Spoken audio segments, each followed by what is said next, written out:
President Trump's biggest critics during the 2016 election, and he became one of his biggest supporters. Do you have any regrets in your support of him and what this has led to at this moment? No. I was a opponent of President Trump, and I got beat like a drum. I didn't scratch. I had a decision to make. I said everything I could think about regarding him as a candidate. The people of South Carolina spoke. He won my state and he became President of the United States. So I decided then, it's not about me, it's about my job as being a senator from South Carolina. People from South Carolina wanted me to work with this president, and I did. I did the same with Obama. I'll do the same with Biden. But this is a Republican president. He changed my opinion of who he was through his actions.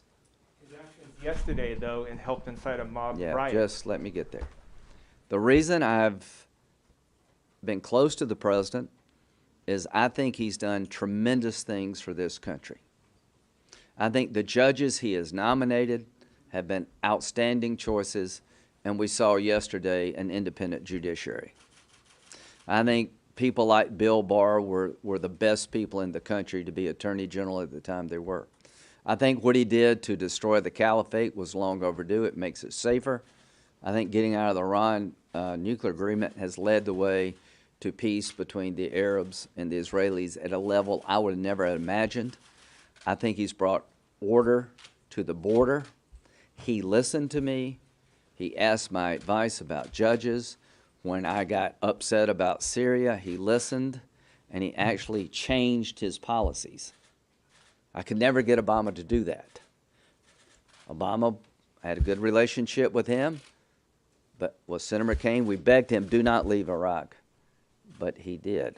As to yesterday, it breaks my heart that my friend, a president of a consequence, would allow yesterday to happen. And it will be a major part of his presidency. It was a self-inflicted wound. It was going too far. And here's the one thing I can say. The next 2 weeks can begin to right the ship depending on how the president behaves. And over time, his presidency will be viewed in a fuller context. I have absolutely no regrets of helping this president make us safer, more prosperous. I've enjoyed my relationship with him. I say these things not because of animosity. I say these things because I have to. But Senator Graham, after being so close to this president for 4 years, do you think that you and other Republicans had more of a responsibility to speak out, both privately and publicly, when he said things that were untrue, when he ginned up his base? Do you think that that would have made a difference yesterday? I think the Trump presidency has been poorly covered by people in your business. I think that from the time he took office, there's been an effort to cover his presidency in a way that I think is not helpful to the country. I have spoken up. There has been an effort to believe everything that Trump did was wrong before it's proven or not. All I can say is that I have shared my thoughts with the president. I've spoken out when I thought I should. But the one thing that I want you to know, there are plenty of Republicans believe that the Trump presidency was never legitimate in the eyes of the Democratic Party, never accepted by the people in your business, and it's been a constant drumbeat. And I think that's taken a toll on all of us. So could I have done better? Yes. The question, could you have done better? Could those of you who cover the White House done better? You need to ask yourself that. Senator Graham, can I just follow up on that? Senator Graham, do you mind if I just follow up on that really quickly? You didn't acknowledge Joe Biden as president of this United States for a month and a half. Didn't that contribute to the notion among Trump's supporters that this was stolen I think from that them? is exactly the problem. Did anybody doubt that Vice President Gore, did you ask any Democrat, why don't you acknowledge that Vice President Gore lost? You waited till the results were in of the litigation. But this was a very different situation. No, it's not. No, it's a president going to court, challenging results. From the time the race was called I was hounded. Why don't you say Biden won? You wanted me to declare Biden the winner before President Trump had the right to go to court and exercise the same rights other presidents have had, and I chose not to do that. I said last night, Joe Biden is the president. He won. The Constitution worked. Senator Graham, you just said that Vice President Pence was asked to do things that were illegal and Yes. unconstitutional. Yes. He was asked to do those things by the president publicly. So why shouldn't the 25th Amendment be used if the president asked the vice president to do things that were illegal and unconstitutional? Yeah, I think what the president was asking of the vice president was not constitutionally allowed. He had people who said that he could do it. The fault lies, I think, with some of the legal advice around him. You've had people in his legal team make claims that are just beyond the pale. The president's frustrated. He thought he was cheated. Nobody's ever going to convince him that he wasn't. But this idea of asking the vice president to use his powers to send back electors that were certified doesn't exist in the Constitution. He's the president. Like, Yeah. shouldn't the buck stop somewhere else? Back to your answer on the 25th Amendment, you said it would not be appropriate to invoke that right now. Do you trust the president not to incite the kind of violence that he promoted yesterday in the next 2 weeks? I'm hoping he won't. I'm hoping that he will allow Mark Meadows to continue with the transition, that he will start talking more about what he's done as president, focus on the threats we have coming from Iran, finish out the next 14 days in a way that will allow us to get a good start for Vice President Biden, that it does him no good, in my view now, to continue to attack the legitimacy of the election, because this election was legitimate and it has now been decided constitutionally. So my hope is that we can move forward in the next 14 days, but this will depend on what the president does. I am hopeful that the worst is behind us and we can transfer power on January 20th. What gives you that hope? Have you spoken to him? I Have you talked gotten with any I assurance? talked with some people this morning. That seems to be a belief that we're moving in the right direction, and I'm just trying to reinforce that. The people around him, I think, have the right attitude. The people around him, I think, are giving him good advice. It's up to the president to take it. And again, you asked me about my relationship with the president. I regret it not one bit. I think we've had a hell of a ride. We've done some great things for the country. I hate it ends this way. Senator, do you believe that the events of yesterday, his gambling event, have disqualified the president from seeking the office again in the future? I'm not worried about the next election. I'm worried about getting through the next 14 days. We'll talk about 2022 and 2024. Let's get Vice President Biden sworn in January the 20th, and I'll make an observation politically. If you're a Republican, been a tough couple of weeks. We lost Georgia. 2 good candidates fell short. I'm confident that, from what I hear, the Democrats are going to overreach. If we can regroup, rebuild ourselves, get away from the fiery rhetoric and the conspiracy theories, that we'll have a chance in 2022 to take back the Senate and take back the House, but it's going to require us to go back to the blocking and tackling of conservative politics. Senator, can you respond to the Democrats? They're not only talking about the 25th Amendment, both Leader Schumer and Speaker Pelosi have used the word, talked about impeachment, Yeah. pursuing impeachment. Can you just respond to what Yeah, the response would be from Republicans if they did that? I don't remember either one of them speaking up a whole lot during other crises. I mean, I like them both, but when they were burning Portland down in Seattle, they never said a word. When they were attacking Rand Paul, they never said a word. The guy that sort of stood out to me was Joe Biden. I thought Joe Biden did a really good job yesterday of talking about how bad this is and we need to get it behind us. And I'm telling you, as a Republican, I don't support an effort to invoke the 25th Amendment now. If something else happens, all options would be on the table. But I hear from Schumer and Pelosi just political talk. Senator, what kind of role do you think that President Trump should take in the next 13 days? Should he be more public? He's been banned from some suspended from some social media platforms. And role would you like to see Vice President Pence play? Well, I'd like to see President Trump help unify the country. I don't know if he's going to come to the inauguration. It's up to him. I wish he would. I wish he would come and acknowledge that the transfer of powers has occurred, but that'll be up to President Trump. He shouldn't come unless he feels like it's the right thing to do for the country. Things like that would go a long way. I think he should talk about what he's done. I think he should focus on some policy achievements and basically let the Biden administration know that I have secured the border. Here's how I've secured it. If you change these policies, we're going to go back to chaos.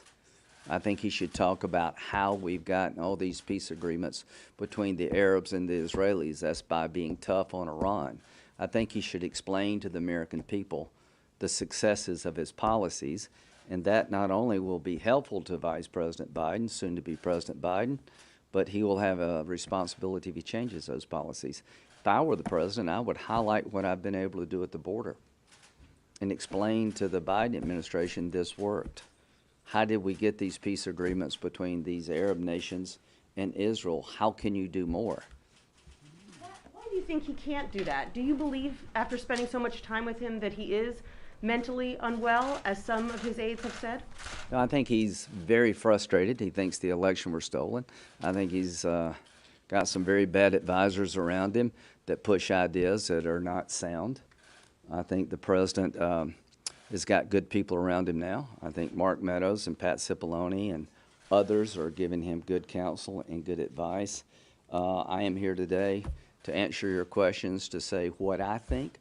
I think the best thing the president can do is encourage a transition to be peaceful, to be professional, and to use the voice he has in the next 14 days to talk about his successes and to bring us together.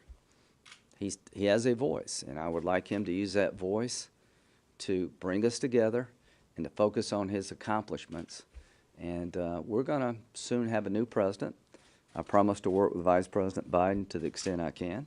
There's things we can do, and there are things we're not going to be able to do. He hasn't done that the last 4 years. What makes you think he can do it in the last 14 days and bring people together? Well, I think he has, in the last 4 years, accomplished major things. Now, in terms of a personal style, he's been divisive. All I can say is that many of us on the conservative side believe that the coverage of President Trump has been over the top. I was here during the Obama years. A good example, the Mueller investigation you covered breathlessly turned out not to be the event that it was billed to be. And when we looked at the abuse at Department of Justice and the FBI, you found it in the obituary page. That Fox, no, y'all covered it for the most part.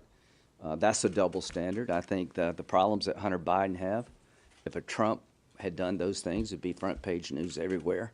So there's a lot of people on my side of the aisle who believe that the president, the way he's been covered has contributed to a lot of discourse. And y'all have lost the mainstream media, Senator, conservative America, and you got to ask why. what concerns do you have with the way that Capitol Hill police handled the protest last night, and should their $460 million budget be reviewed? Okay, one, thank the frontline officers. How could we not be prepared? How could, in a joint session of Congress with the Vice President in the building, you not do better than this? Where were the National Guard? The Black Lives Matter protest, have you seen the images on the Capitol steps where we had National Guard members in riot gear? Why weren't you as prepared this time around? Where was the Pentagon? There's all kind of stories that they were refusing to activate the D.C. National Guard. I don't believe that to be true. But what kind of intelligence gathering apparatus does the Capitol Hill Police Department and the agencies in charge of defending the Capitol have? How could they fail so miserably? We're 20 years after 9/11, right? Yesterday, they could have blown the building up. They could have killed us all. They could have destroyed the government. People coming through the windows had backpacks as big as my desk on the Senate. they should have been challenged. Warning shots should have been fired and lethal force should have been used once they penetrated the seat of government. Those backpacks could have had bombs, chemical agents, weapons. We dodged a major bullet yesterday. If this is not a wake-up call, I do not know what is. Is it a money problem? If it is, we'll fix it. Is it a leadership problem? Obviously. Is it an intel failure of the highest proportions? Absolutely. So I will end where I began. There are so many storylines for the last 48 hours. Many of them political. This one has brought us together. Bernie Sanders was as upset with what happened as I was. I was talking with Bernie about how could they come in and take over the Senate. And he said, get them out of there. To his credit, Bernie wanted a forceful response to the domestic terrorist who occupied the House and the Senate. So let's end on this note. Yesterday, the Capitol of the United States was taken over by domestic terrorists that are not patriots. They overwhelmed the Capitol Police. They destroyed the House. They took over the place and sat in the presiding officer's chair. They went through my desk, and all of us had to go to a single room to be protected. This shall never happen again. We've lost our will and our determination to stand up for law and order. And when you let a courthouse be attacked and nobody gets prosecuted, the next thing you know, it gets worse. To all the mayors out there who have discord and unlawful behavior in your city, get on top of it. I'm not a mayor. I'm a United States Senator. I accept responsibility for fixing this problem. How do you fix this problem? You adequately resource those in charge of defense. You hold those accountable. And if they fail, you fire them. And you prosecute the lawbreaker. All of these images of people sitting in these chairs, in Pelosi's speaker's chair, office chair, we know who that person is. They should go from sitting in the speaker's chair to a jail cell. Thank you.